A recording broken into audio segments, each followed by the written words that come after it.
변박 목사의 아침 묵상 2025년 5월 16일 금요일 아침입니다. 오늘은 누가복음 22장 54절로 62절 말씀을 통해서 통곡의 자리를 넘어 일어섬으로, 이런 제목으로 말씀 묵상의 은혜를 나누겠습니다. 어제 목회사관학교 사관생도들이 스승의 날이라고 음식을 준비하고 스승의 노래를 불러주고 소중한 선물을 강사님들께 준비해서 드렸습니다. 강사님들의 사랑의 쏟아부음과 또 제자들의 사랑의 화답이 천국이 된 아름다운 잔치였다 생각됩니다. 그 아침에 바쁘게 음식을 준비해 오시느라고 얼마나 힘드셨을까. 또 작은 교회 현실 속에서 강사님들에게 대접하겠다고 준비한 그 소중한 그 부분이 얼마나 값진 것인지 저희는 압니다. 주님 한 분 한 분을 축복해 주시고 삶의 모든 자리와 사역에 천국이 이루어지게 하시며 또 스승으로서 쏟아내 주셨던 그 소중한 자리들의 하나님의 갚아주심과 보람의 은총이 있게 해달라고 기도하게 됩니다. 라마나엘 선교회는 지금 사단법인 작업이 급속히 물결을 타고 있습니다. 2022년에 사단법인 설립총회를 했었습니다. 이사님들의 의결도 이미 끝났습니다. 그러나 추진 과정에서 다른 기관이 선교회 안에 있어 제동이 걸렸었습니다. 그런데 내 생각이 아닌 웨이브리스 플랫폼을 전면 새롭게 추진하면서 내 계획과는 다르게 급히 추진되는 일을 보면서 하나님의 때를 느끼게 됩니다. 주님 이끌어 주옵소서. 주님의 뜻만이 이루어지게 하옵소서. 오늘 금요 세미나의 날입니다. 주님의 은혜가 하늘로부터 부어지는 소중한 자리가 되어서 작은 교회와 사역자가 살아나는 시간이 되기를 간절히 기도합니다. 웨이브리즈 플랫폼 회의도 있습니다. 그 회의의 진정한 대표는 주님이십니다.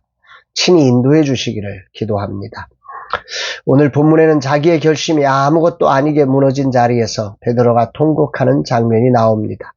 61절 62절 주께서 돌이켜 베드로를 보시니 베드로가 주의 말씀 곧 나 오늘 닭 울기 전에 내가 3번 나를 부인하리라 하심이 생각나서 밖에 나가서 심히 통곡하니라. 여기서 주님은 돌이켜 베드로를 보셨다 말씀하십니다. 이것은 헬라어로 의도적으로 돌아서서 주목했다는 의미입니다. 마음과 몸이 모두 베드로를 향해서 의도적으로 우리 주님이 베드로를 보신 겁니다. 그리고 보심이라고 하는 이 헬라어 단어도 그냥 이렇게 봤다라고 하는 그런 표현보다는 정말 깊은 의미를 갖고 아주 주목해서 바라보았다는, 보통 이 단어가 사용될 때는 사랑, 연민, 책망, 깊은 통찰 이런 시선 속에서 볼 때를 의미합니다. 육체적인 어떤 눈맞춤이 아니라는 거죠. 베드로의 영혼을 꿰뚫는 예수님의 시선이 베드로에게 미친 것입니다. 이것은 베드로를 향한 실망과 분노의 시선이 아닙니다. 내가 너를 알고 있어.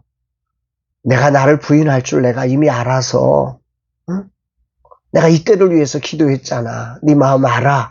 하시는 그 주님의 깊은 기도가 담긴, 사랑이 담긴 그 시선을 베드로가 느낀 거지요. 이런 시선이었기 때문에 베드로에게 회개를 일으키는 은혜의 시선이 될 수 있었던 것입니다. 베드로는 이 시선을 통해 자신의 죄를 직면하지만 동시에 주님의 따뜻한 사랑을 경험하며 다시 일어설 힘을 가지게 되는 것입니다.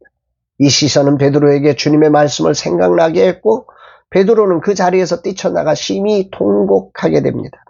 여기 심히 통곡했다는 말은 몹시 쓴 마음으로 울었다. 그러니까 눈물을 흘렸다 이게 아니라 자신의 존재 깊은 곳에서 우러나오는, 내가 주님의 말씀을 내가 그때 못 깨달아서 이 말씀이었구나 하는 그 깊은 통곡인 거죠. 자책과 부끄러움의 눈물이었지만 바로 그 눈물은 새로운 은혜의 일어섬을 가능하게 하는 시작을 만들어내는 눈물이었습니다. 주님의 시선과 이 통곡이 만나는 지점에서 하나님은 베드로를 다시 세우실 준비를 하시는 것입니다. 이 장면을 묵상하면서 데이비드는 예수님과 가룟 유다의 입맞춘 장면이 떠오르게 됩니다. 분명 거리상으로는 베드로와 예수님의 눈맞춤은 꽤 먼 거리였을 것입니다. 그러나 이들 안에는 사랑이 오갔고 그 안에 은혜와 회개의 자리가 공존했습니다. 반면에 가룟 유다와 예수님의 입맞춤의 거리는 그건 정말 가까운 걸 꼭 껴안은 그 자리였으니까. 그러나 거기에는 예수님이 그 입맞춤을 허용하는 은혜, 사랑이 존재했지만 가룟 유다의 회개가 없는 자리였습니다. 말씀이 기억나지 않는 자리였습니다. 자기 생각만 존재하는 자리였습니다. 그래서 가룟 유다는 다시 일어설 기회를 놓치게 된 것입니다. 예수님의 시선이 베드로를 깨워 회개의 문을 열어준 거죠.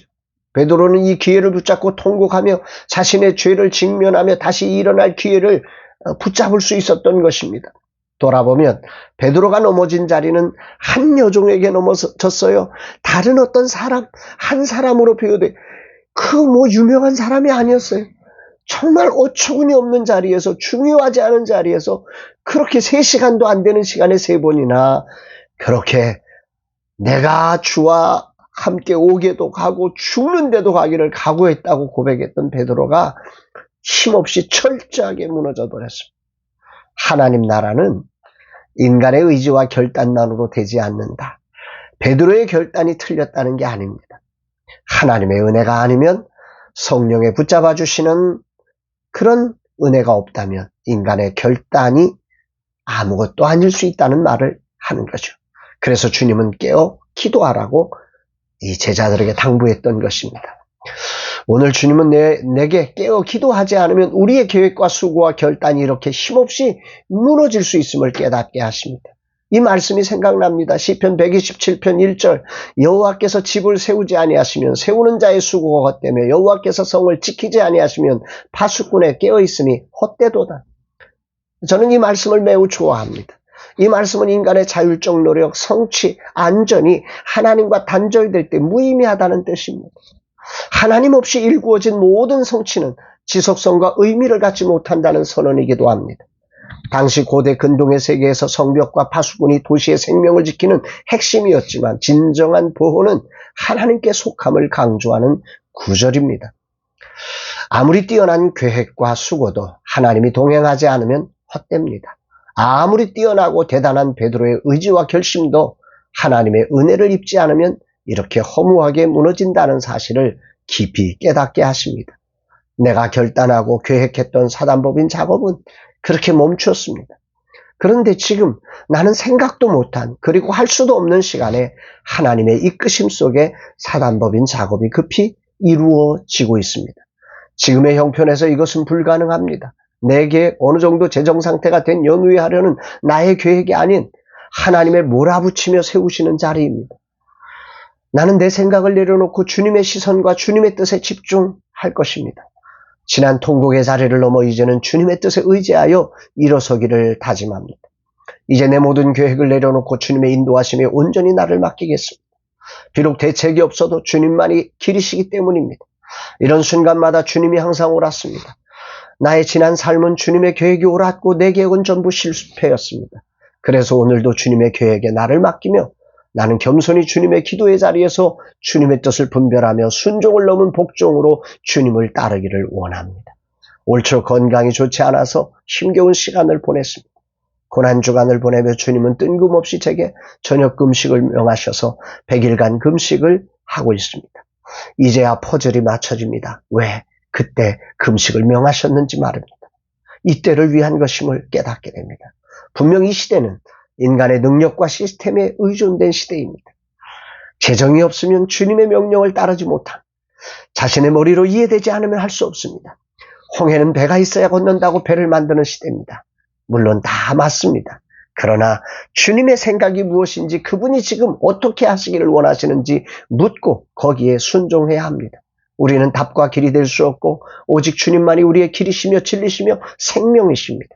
시편의 고백처럼 지존자의 은밀한 곳에 거하는 자는 전능자의 그늘 아래 사는 놀라운 삶을 살아갈 수 있습니다. 그래서 나는 비록 갑자기 이해할 수 없이 몰아붙이는 이 물결에 나를 맡기며 내가 순종해야 할 일이 무엇인지 주님 앞에 엎드리며 나아가려고 합니다. 통곡한 베드로처럼 나의 죄악을 주님 앞에 회개하며 진실로 주님의 뜻에 순복된 인생으로 거듭날 것입니다. 주님 이하로 통곡한 베드로의 삶을 통해 제게 허락한 내 계획과 결심이 아닌 주님의 뜻에 내 뜻을 내려놓고 주님 따르는 하루의 삶이 되기를 원합니다. 그리하여 지존자의 은밀한 곳에 거하는 삶으로 이 하루가 주님께 기억되게 하여 주옵소서 고백하게 됩니다. 사랑하는 여러분, 여러분들은 어떠십니까? 오늘 베드로처럼 내 의지로 내가 뭔가를 할 수 있어. 그렇게 달려가는 그런 모습은 아닙니까? 또 가룟 유다처럼 정말로 자신의 의지와 생각이 다를 때 그냥 영원히 돌아서서 예수님과 입맞추지만 예수님의 은혜와 사랑을 전혀 느끼지 못하는 그런 안타까운 삶의 자리에 있지 않습니까? 그러나 베드로를 예수님은 사랑으로 품으시며 그 베드로와 눈을 맞춰주시며 그에게 내가 너를 기억하고 있어. 내가 널 위해 기도했잖아. 다시 일어나자. 말씀하시는 이런 주님의 거룩한 이끄심을 기억하며 길과 진리와 생명 되신 주님과 함께 다시 일어나서 주님의 나라를 향하여 달려가는 저와 여러분들 되시기를 주의 이름으로 축복합니다. 사랑합니다, 여러분.